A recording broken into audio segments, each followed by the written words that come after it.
Vandag werk ek ook in Brits. Gister was ek ook in Brits, toe het ek van een van my kliënte se kantore afgewerk, die voltaaiers. Ek het ander kliënte daar gesien wat hulle eie besighede geregistreer het. Ek wil gou-gou vir julle ietsie klein, net ietsie klein, ek is tans in training, maar net ietsie klein speel, wat so waar is. Most people never do.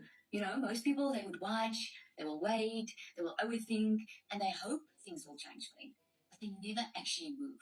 Dis die verskil tussen mense wat sit en droom en niks gebeur nie.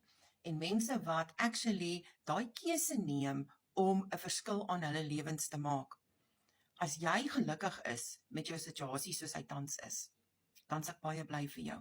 Meeste van ons, ek insluitende, en ek is 'n groot sondebok, ek insluitende, is nie gelukkig met jou finansiële situasie nie, want niemand van ons verdien genoeg geld wat sê, ja, ons kan koop wat ons wil, ons kan gaan waar ons wil, ons kan lewe soos ons wil nie, want ons almal werk vir 'n salaris.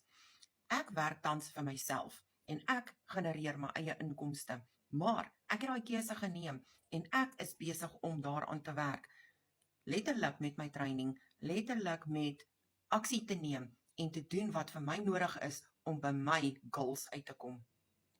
As jy wil weet hoe doen ek dit, drop vir my hierso, ek wil, en ek stuur vir jou alles wat jy nodig het, sodat jy kan begin 'n verskil in jou lewe maak.